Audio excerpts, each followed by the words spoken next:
topics and opinions expressed in the following show are solely those of the host and their guests and not those of W4CY Radio, its employees, or affiliates. We make no recommendations or endorsements for radio show programs, services, or products mentioned on air or on our web. No liability, explicit or implied, shall be extended to W4CY Radio or its employees or affiliates. Any questions or comments should be directed to those show hosts. Thank you for choosing W4CY Radio.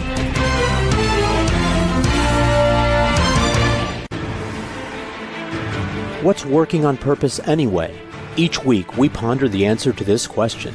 People ache for meaning and purpose at work, to contribute their talents passionately and know their lives really matter. They crave being part of an organization that inspires them and helps them grow into realizing their highest potential. Business can be such a force for good in the world, elevating humanity. In our program, we provide guidance and inspiration to help usher in this world we all want, working on purpose. Now, here's your host, Dr. Elise Cortez.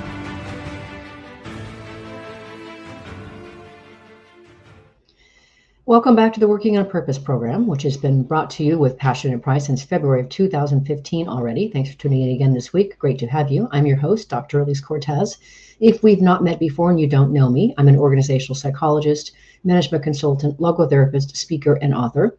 My team and I at Gusto now help companies to enliven and fortify their operations by building a culture and leadership activated by meaning and purpose. Our mission is to help our clients create a destination workplace where people flock to join, are intrinsically motivated to perform at their best, can grow into their fuller potential, and are committed to stay and dynamically deliver on the company's mission, which translates to higher profits for you. You can learn more about us and how we can work together at gusto-now.com and my personal site, elisecortez.com. Getting into today's program, we have with us today Jeff Wetzler, the co-CEO of Transcend, a nationally recognized innovation organization and an expert in learning and human potential. Jeff's experience spans 25 years in business and education as a management consultant to top corporations, a learning facilitator for leaders, and as chief learning officer at Teach for America. He is the author of Ask, Tap into the Hidden Wisdom of People Around You for Unexpected Breakthroughs in Leadership and Life, which we'll be talking about today. He joins us today from New York City. Jeff, a hearty welcome to Working on Purpose. Thank you so much. It's wonderful to be with you. It's really great. As I mentioned to you before we got on air, Jeff, I really, really applaud you for this beautiful book that you brought into the world. Thank you. This is really hard work, and it's fresh, and there's a ton of wisdom in this thing. If we employ 5% of what you put in that book, Jeff, we will be much better humans. That means a lot, and that is why I wrote the book. Good. You see, we're starting off on the right foot. Exactly. All right, good. Well, let me do this, Jeff. One of the things I like to do in this program on occasion is I like to read certain passages from the book as it makes sense. Great. And I wanted to start by saying a little bit about a bit of your foreword that was written by Amy Edmondson, because it situates the premise of your book. So let's do that first. Great. She says, in my research and teaching at Harvard Business School, I have discovered that countless executives and MBA students are stuck in ways of communicating that prevent them from achieving the goals they care about most. The majority of them have succeeded in the past by knowing the right answers. Unfortunately, this has trained them in a habit of thinking that is deeply incurious, which in turn shapes their interactions with others in subtle but problematic ways. To move forward, they must renew their innate curiosity and focus it on new questions, while also learning how to listen deeply to the answers their questions generate. In short, they and all of us need to understand who and how to really learn from the people with whom they work and live.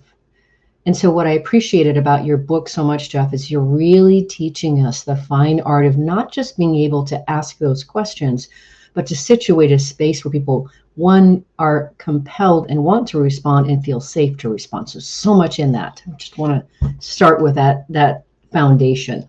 I think you isolated a great passage and to start with and put your finger on the core premise, which is that the people around us, that could be our colleagues, our investors, our customers, our friends, partners, they have such important information and wisdom and insight, perspective, feedback, that if we could tap into it, if we could find out what they're really thinking and feeling and knowing, we would both be better off. We would make better decisions together. We would save a lot of time. We would innovate together. Our relationships would be much closer, but that far too often we don't find that out because they keep it to themselves for all kinds of reasons, which we can get into. And so the premise is, how do we unlock that? How do we tap into that hidden wisdom?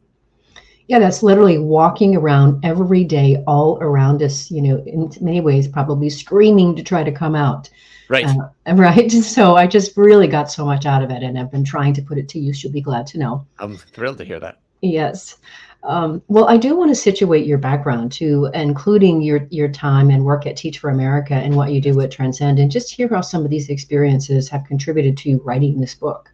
Great. Well, I've had three kind of pivotal experiences that have contributed to writing the book.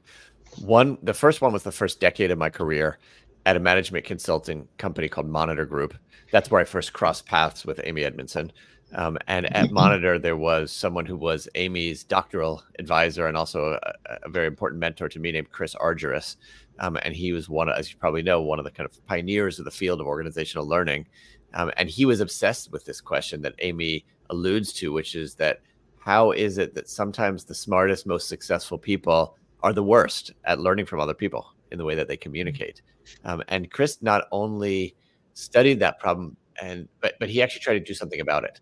And so he developed a set of tools and methods for an alternative way that leaders and managers and others in organizations can interact that would be far more likely to produce mutual learning.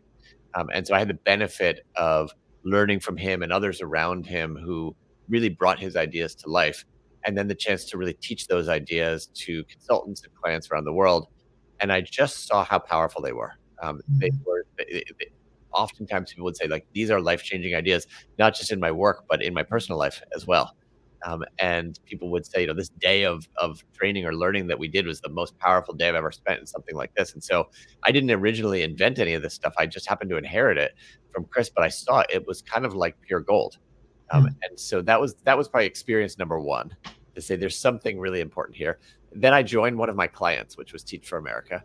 I became the chief learning officer. I was responsible for the training and performance of thousands of teachers across the country, working in some of the highest needs communities, most under-resourced communities in the country. And I realized that was my first operating role. I saw some of the limitations of some of the tools and technology that I had learned at Monitor. Particularly, I thought I brought a lot of curiosity. I thought I was doing the right things. I thought I was asking a lot of the right questions. But what I failed to appreciate at the time is that I didn't create the conditions for the people around me to feel safe giving me their honest answers to the questions. You talked about that in the book. Yeah, I remember. Exactly. Yes. So sometimes I would discover way too late that something was about to blow up or way off track, even though I had been asking questions all year long, and getting answers like, no, we're good. A couple bumps, but we got it. What I only learned too late is that I wasn't creating safety for people to tell me the real truth. And so that started to come into the kind of toolkit and methodology and learning about what does that mean, particularly when you're working across lines of difference, whether those are difference in power and authority or race or gender. All of that was at play for me at Teach for America. And it really shaped me in a deeply crucible kind of way. I spent a decade there. And then my final decade so far has been at Transcend, which is an organization I co-founded together with Elon Samoa that works with communities across the country who really want to modernize the education system, who want to rethink what's possible. How do we break out of this 100-year-old industrial model of education using design and community engagement? And the first thing that we always do anytime we're working with a community is ask and listen. Ask questions to young people. What are your experiences in schools right now? But also encourage teachers and administrators and families to ask and listen. And it's always striking to me that when you actually listen to a young person, the ideas that they have, they know what to do. They know where we need to be going. And teachers will say things like, in 20 years of teaching, no one has ever encouraged me just to sit down for 45 minutes with a student and really ask them about what their experiences are. I've never done that before. And I cannot unhear what they told me about how bored they are, or how lonely they feel, or how disengaged they feel. And just the act of asking and listening has proved so powerful in the methodologies that we use. It's also taught me a lot about being a leader and building an organization and all those kinds of things as well. So these experiences have really been pivotal for me. Just gold, Jeff. Thank you for sharing that. A couple things, just really quick to remark on that, what you shared. One, it just how much I really appreciate the work that you're doing as somebody who has spent a lot of my life in education, and also really seeing some major gaps in service today and what seems the world needs. And the second, I want to applaud, I don't know if you consider what you're doing your purpose, do you? I believe so. I mean, I think that I'm coming at my purpose from a lot of different angles, but the overarching purpose is to build just transformational learning experiences. Mm-hmm.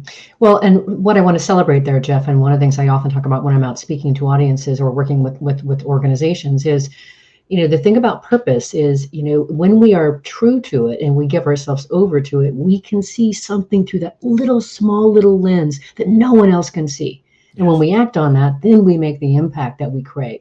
To me, that's what you've done. That's what I'm trying to do. So thank you for lifting that up. Yeah, so welcome. And I want to celebrate that too. I want more people to find that and find that beautiful space, because we need the gifts that they have to make the world a better place. I totally agree. Everyone has a unique contribution. Absolutely. But I'm out to activate more of that, because I want them to bring that so the world is a better place, and I want them to be fulfilled in the process. Yes. So what I want to do next is I want to work through as many of the messages from the various chapters as we can. I obviously we won't get to all of them, but just starting with the first one here, what stays unspoken? The essential question that we're addressing that in that first chapter is, what do you most need to know that people are least likely to tell you? And when I first read the chapter, Jeff, I was thinking of the emperor has no clothes. Who should tell him? Mm-hmm. It's like that, right? And yes. And so I just want to talk through a little bit about just your perspective and some of the things that you want us to know that you shared in this first chapter. Yeah.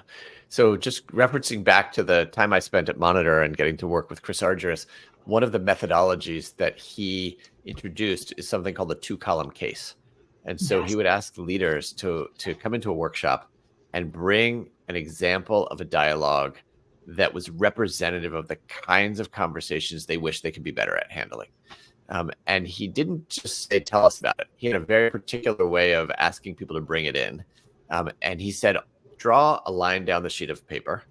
And on the right-hand side of the line, I want you to actually give me data of what was said in the dialogue. So almost like a script in the play. Say, I said this, she said this, I said this. Give me 8 to 10 lines of dialogue. And on the left-hand side, what I want you to do is tell me what were all of the unspoken thoughts and feelings that you were having during that conversation. And so it's basically like an X-ray vision into someone's head and heart, but that what's not being said. And I had the opportunity to look at hundreds and hundreds of these cases over the years. And it's just like an incredible treasure trove of data to say what is actually not getting said to people. And of course, there's some junk in there and some bad assumptions and whatever else. But there's also a set of really valuable information. And so in chapter 1 of the book, what I try to do is distill out what are 4 of the most common categories of unspoken information, because chances are each one of us has people around us in our lives that may be withholding one or more of these categories of information as well. So I can just run through them if you want. Yeah, that'd be great. Number 1 is what they're struggling with, what challenges they're having. So like that example I shared about myself at Teach for America, people on my team were struggling with things. They needed help. And if I had known what they were struggling with, I could have done something. I could have rolled up my sleeves. I could have helped them. And so all manner of struggles, challenges, what someone's really going through often stays unspoken. Yeah. Second one is what they really think about a topic, a decision, an issue, a controversy, especially if their views feel unpopular to them, especially if they feel like you might already disagree with them. Chances are you're not going to hear the full totality of it. Right. Third is their most important feedback and observations for you. Really what they think you could be doing better, what they think you're doing well, what suggestions would be a game changer for your performance, your development, all those kinds of things. And then the last one is their biggest, wildest, most audacious ideas that could be the breakthrough that your team needs, that your organization needs, that could be the major pivot, but that they might be thinking, this is going to sound too crazy. Nobody wants to hear this. Yeah. So when you add up those 4 categories of things, I think it's a treasure trove of insight and information that, to your point is, literally surrounds us all of the time. Yeah, so much lost potential. So that's definitely what I was so aware of in reading your book, Jeff, is just thinking about just how much, one, helping ourselves by tapping into information, but then helping these other people too that that we might actually activate these things that they That's right. think are wildly impossible. So there's just so Exactly. much potential in this. But Exactly. all right, well, let's grab our first break and then we'll continue on. I'm your host, Dr. Elise Cortez. We've been on the air with Jeff Wetzler, co-CEO of Transcend, a nationally recognized innovation organization and an expert in learning and human potential. We've been talking a bit about where his book came from and why it's important. After the break, we're going to continue the conversation and go deeper. We'll be right back.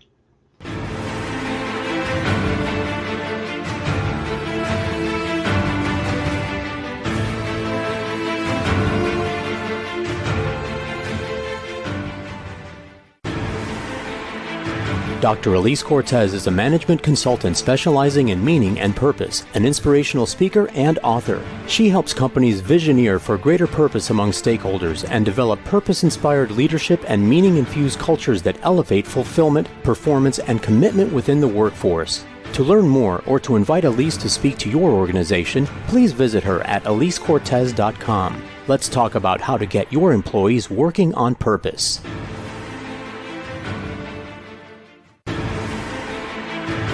This is Working on Purpose with Dr. Elise Cortez. To reach our program today or to open a conversation with Elise, send an email to Elise, A-L-I-S-E, at elisecortez.com. Now, back to Working on Purpose.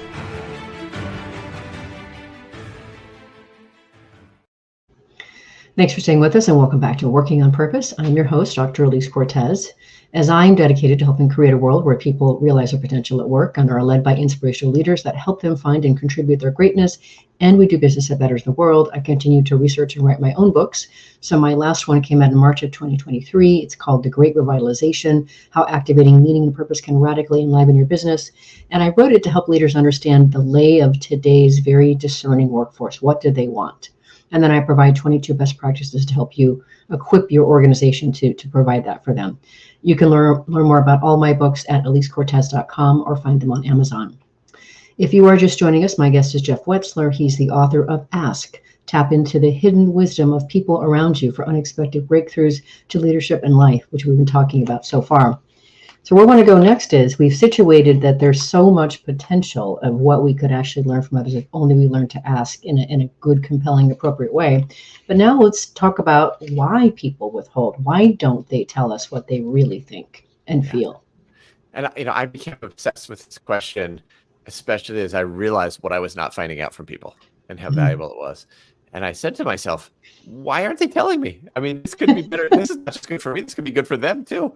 We would all be better off if people would actually say what they really think and feel. So what's going on? What are the barriers? And in the work that I did and the research that I did for the book, several barriers emerged. The number one barrier is fear of the impact of what they have to say. Maybe they think it's going to make them look bad in my eyes. Maybe they think I'm going to judge them. But maybe they're worried about the impact on me. Maybe they think that I'm going to crumble or start to retaliate against them. Or maybe they're worried about the impact on our relationship. And so fear of the impact is one of the biggest barriers that that holds people back. But there are other barriers as well. So for example, another one is that people are often busy, tired, especially these days, and they just think like, this is going to take a long time. I don't have the time and energy to do this. And so it's just easier, faster, lower cognitive lift if I keep my mouth shut than if I say something. Right. Another one is that sometimes people do want to say something, but they just don't have the right words to say it. They don't know how to say it in a way that's going to feel constructive. Or maybe they actually just, I came across this interesting statistic where like people think at 900 words a minute, but can only get out about 150 words a minute. And so at any given moment, someone that we're speaking with has many more thoughts going through their head than what they're actually saying to us, not because they're maliciously withholding, but literally just because the math doesn't work. And so there's not enough time to get all the words out. But to me, the most interesting barrier and the most actionable one for us is that people don't tell us because they don't realize we're interested.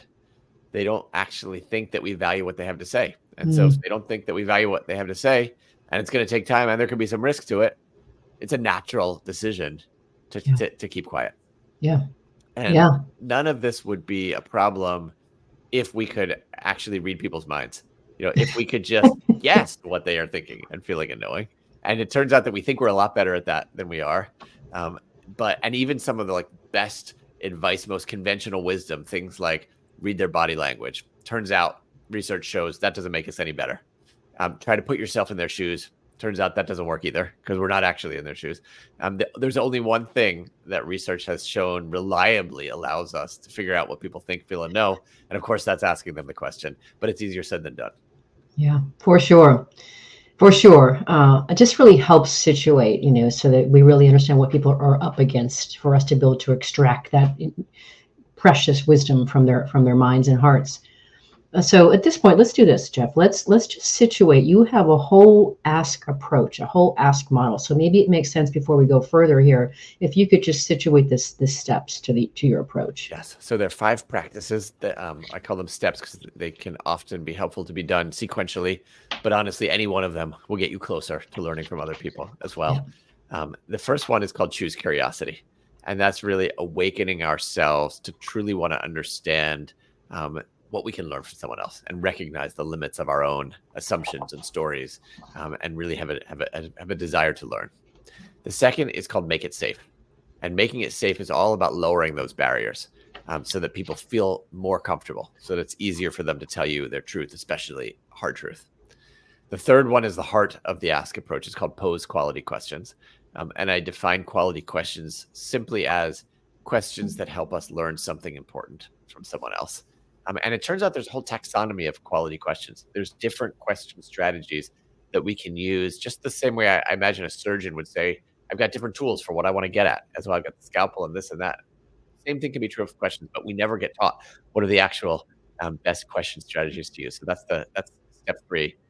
Then once we pose the question, it all comes down to how well we listen. Yeah. And so step 4 is called listen to learn. And it's really about understanding what is most essential that people tell us in terms of really taking in what they're saying, but also what they're not saying as well. And then the 5th one is my favorite because I told you my purpose is all about learning. And so the 5th one is about how do we make meaning of what we've heard? How do we process it? It's called reflect and reconnect. How do we convert the information that we heard into insight and that insight into action? And that's what reflection helps us do.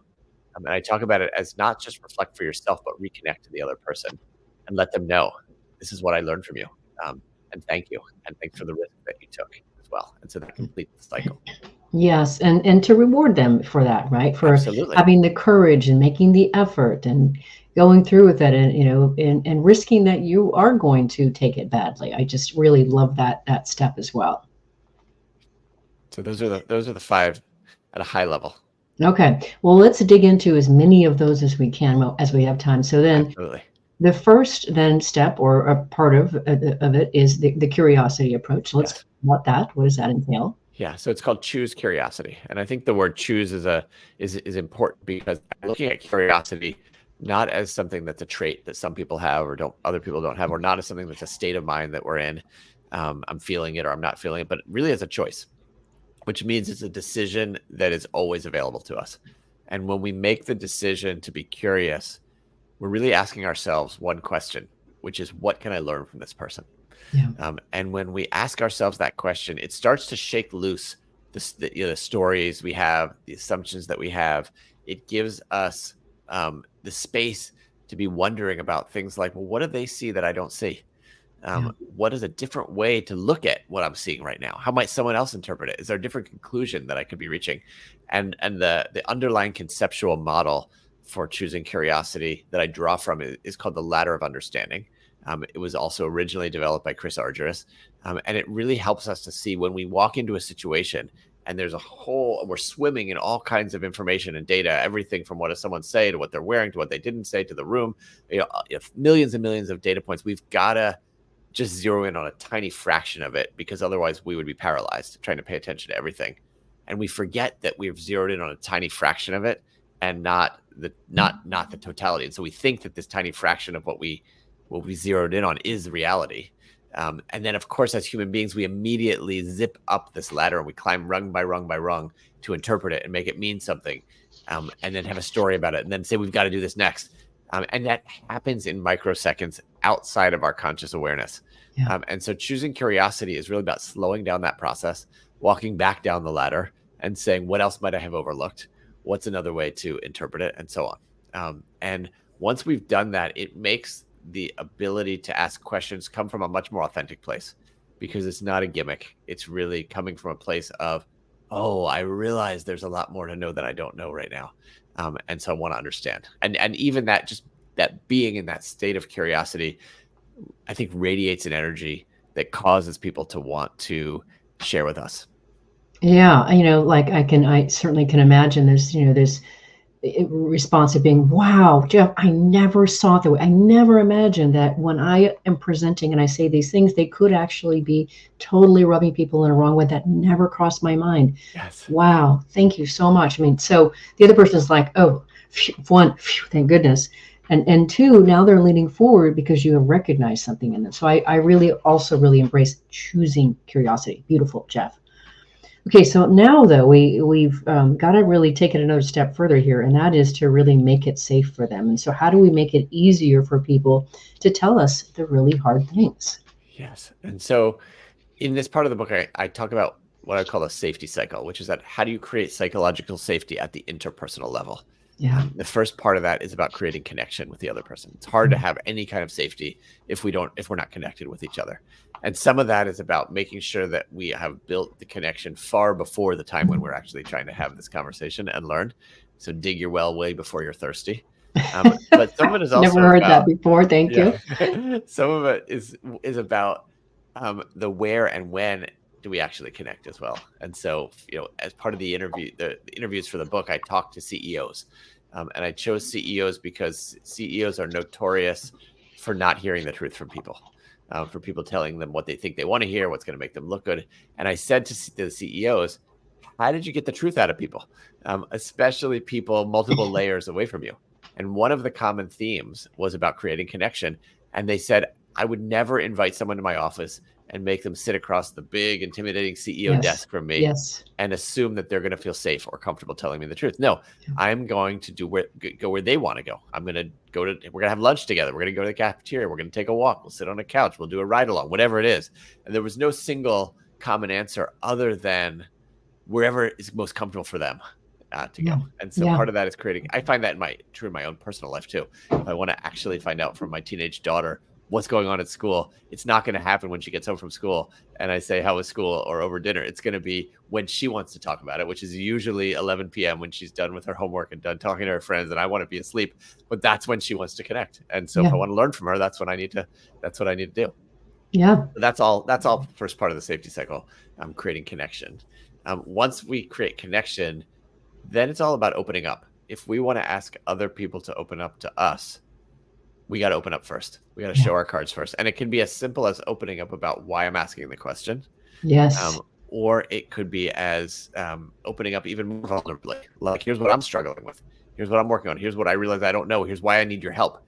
The more that we can open up in a vulnerable way, the more it signals to the other person that it's safer for them to do the same thing. Yes. Yes. And then the third one is what I call radiate resilience, which is to essentially send the message to the other person, I can handle your truth. I can actually, it's not going to shatter me. I'm not, if I might have an emotional reaction, but if I do, I'm not going to hold you responsible for that reaction. I'm going to own my own reactions. It can sound as simple as saying something to someone like, hey, if I were in your shoes, I might be totally frustrated right now. And if that's what you're feeling, I'd love to know that, or I might be annoyed, whatever it is, whatever kind of lets the other person know this is discussable.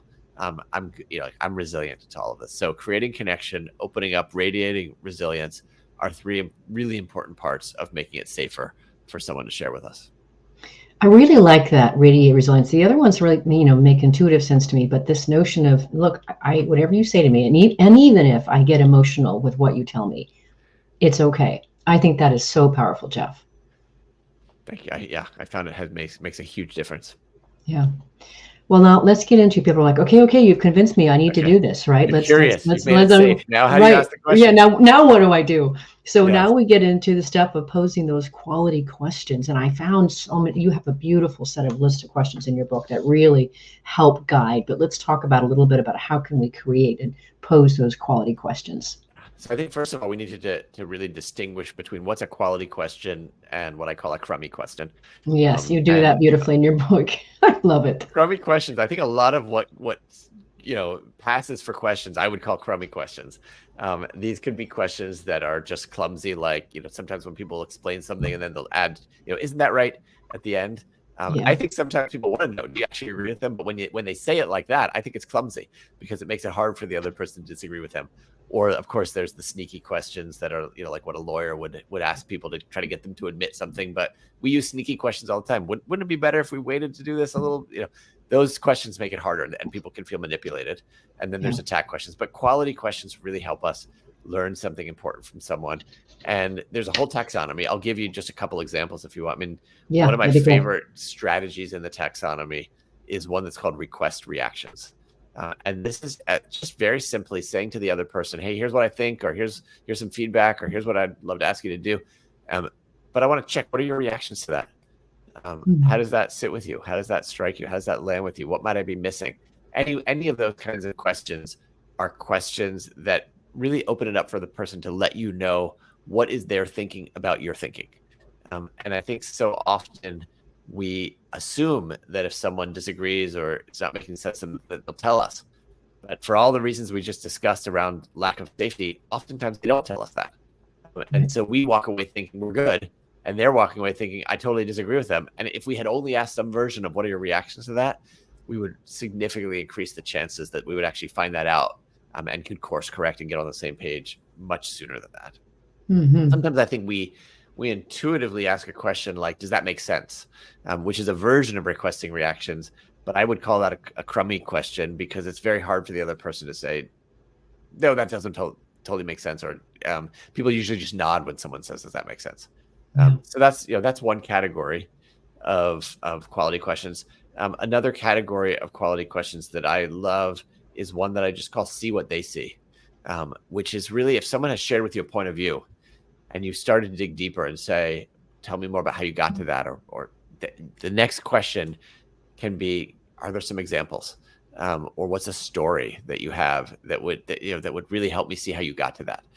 Because people know things in all kinds of ways. Sometimes there's quantitative data points, sometimes there's intuition, sometimes there's lived experience. All of that is valid in terms of informing people's points of view, but oftentimes they will not share that with us unless we're actually explicitly inviting them to help us see what they see. So those are two of about a dozen question strategies in the taxonomy that when I've learned have made a huge difference for me, and I wish everyone could learn them as well. Well, we can just go to your book for that. Thank you very much. All right, let's grab our next break. I'm your host, Dr. Elise Cortez. We're on the air with Jeff Wetzler. He's the co-CEO of Transcend, a nationally recognized innovation organization and an expert in learning and human potential. We've been talking about the steps of his ASK model. After the break, we're going to get into the next step, which is really learning to listen to learn. When we actually get that feedback, we want to be able to listen to learn from it. Stay with us. We'll be right back.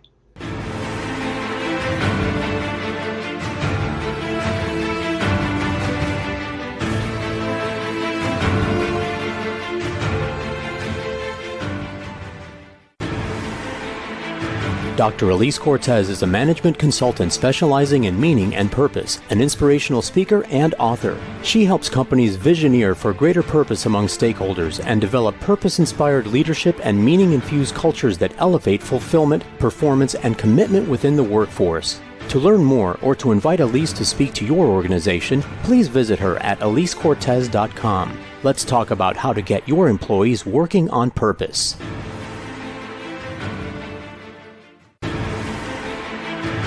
This is Working on Purpose with Dr. Elise Cortez. To reach our program today or to open a conversation with Elise, send an email to Elise, A-L-I-S-E, at elisecortez.com. Now, back to Working on Purpose.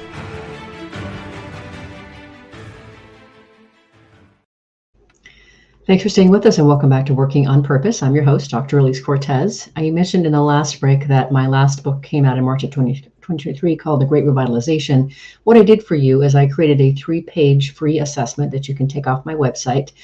It will help you understand the extent to which your current culture is actually meeting the discerning needs of today's workforce. You can find it at gusto-now.com.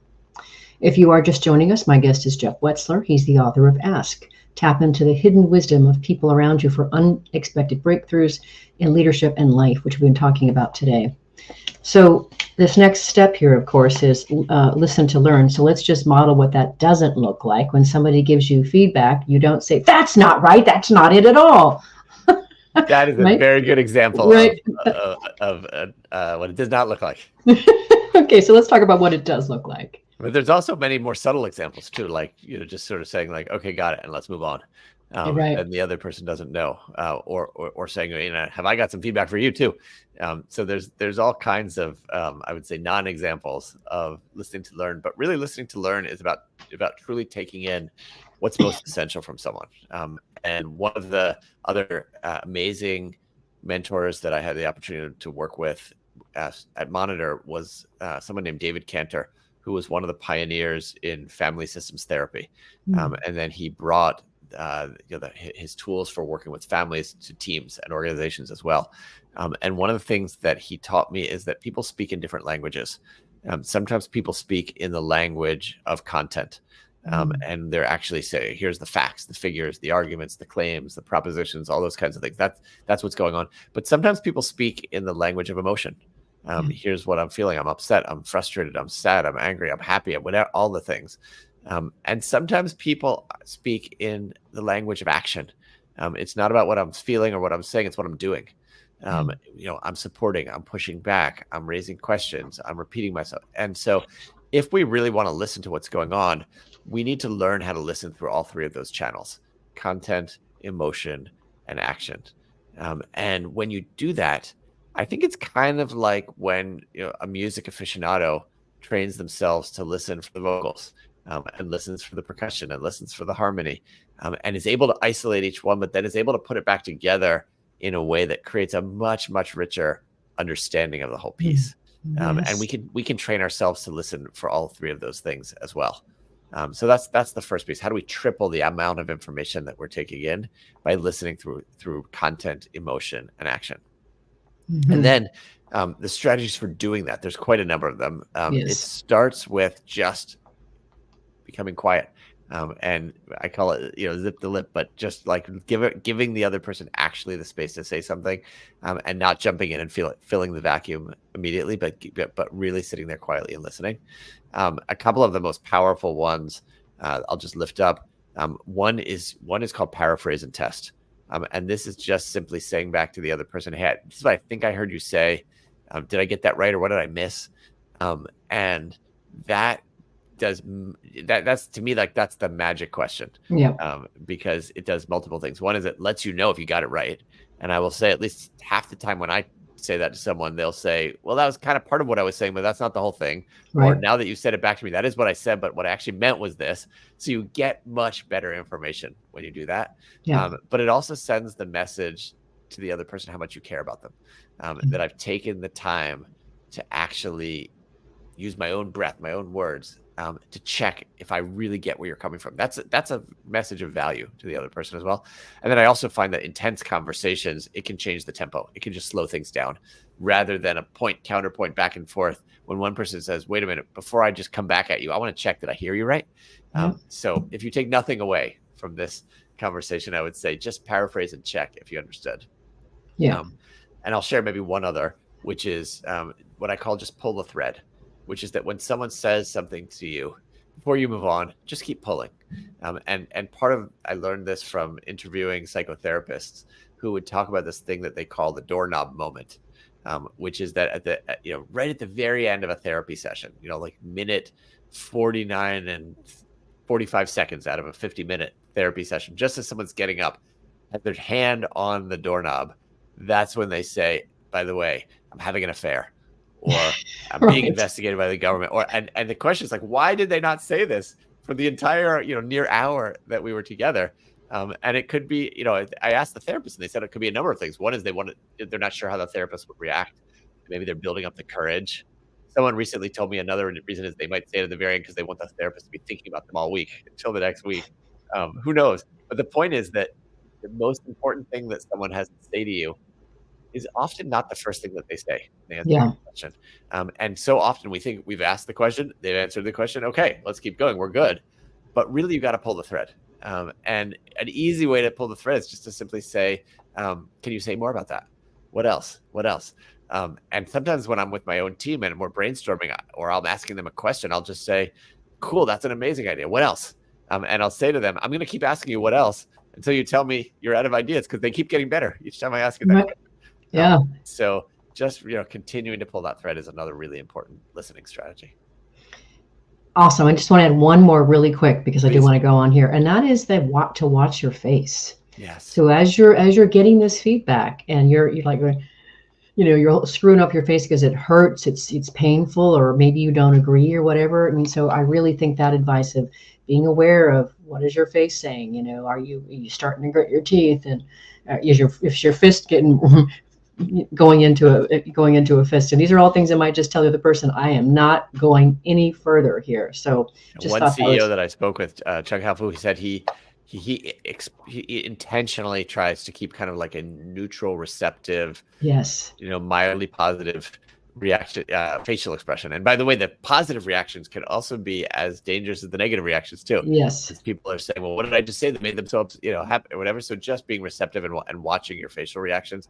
And if you're the kind of person whose neutral face might look like they are upset, you can say that. Like I'll say to people sometimes, if you see me and I'm really like scrunching up my brow like this, that just means I'm concentrating. I'm not angry at you. And so you can be aware of how your face can get interpreted as well. So powerful, so powerful. Okay, so we're coming on to the last step here, which is, as you said before, your favorite: reflect and reconnect. So this is the essential question: is how do you turn talk into action? Yeah. And so I think a lot of people think that reflection is this kind of like esoteric thing. I've got to go on a meditation retreat in the woods to reflect. Right. But reflection can be very practical. And so I talk about a method I call sift it and turn it.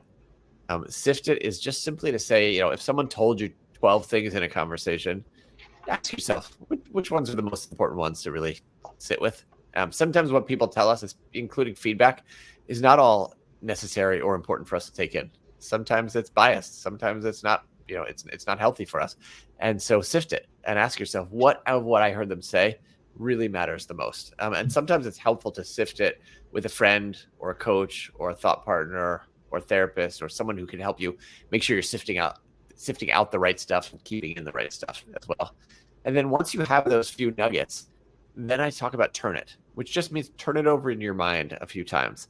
The first turn I talk about is what I call the story turn, which is just to simply say, what did I hear that might influence the story that I have about this person? Maybe I learned what they were up against. Maybe I learned about an impact that I'm having on them. Maybe it confirms my story, whatever it might be, but how does it change my thinking about what's going on? The second turn is to think about it at the level of what steps you can take. So based on how my story is getting revised, do I want to apologize? Do I want to double down? Do I want to go faster? Do I want to make a left turn? Whatever it is, but what steps should I actually be taking? That's how you get it really actionable. And then the third is talking about it at the level of my stuff, my deeper assumptions, my biases, my ways of being. Is there something I learned from this person that might just shed light on any of that stuff, any of those habits? And if so, what did I learn about myself? And so it's the story turn, it's the steps turn, it's the stuff turn. And that's really how we squeeze the good insight out of what we learn from other people. And then, as I mentioned briefly before, it's not enough to stop there. Then we reconnect. Then we go back to the other person and we say, hey, thank you for sharing. Here's what I learned. By the way, is this what you were hoping I would have learned? Is there anything I didn't learn that you were thinking maybe I should take away? And to your point, if you took a risk, thank you for taking that risk as well. And I think that really sends the message to the other person that their time was well spent. Yeah. It helps them see that they matter and how powerful they are in terms of influencing us, especially if we say, by the way, here's what I'm going to do about it. And I think it radically increases the chances that next time when there's something for them to share with us, that they're going to feel motivated to do that too. Absolutely. And let's just think about just the quality now of that relationship and connection, right? Yes. And we know how much gets done through relationships. Exactly. Beautiful. So there was a couple more areas that I wanted to hit, but given where we are on time here, I guess what I want to maybe treat last is this idea that you have in your book of, making this our superpower. What does it take to become a world-class asker? Yeah. And I will say that this is a skill set. It's a muscle that we can build. We were all born curious. So deep down in us, it's in there, that curiosity. Just in that opening quote you read from Amy Edmondson, she talked about renewing our innate curiosity as well. But there's also specific techniques and strategies and skills that I don't think we were born with that we can actually learn. Things like the ways to make it safe, things like the taxonomy of questions, and just like any other skill, it's really about chunking it up. So taking one piece of it, realizing when we might not be doing it that we could be doing it, then starting to try it out in small, safer environments. Then getting some feedback, watching what happens when we try it out. What did we see? Sometimes it's even telling the other person, hey, I'm trying a new question. How did that land for you? Yeah. And then practicing it. And that practice feedback is what starts to make it fluid, make it feel natural for us.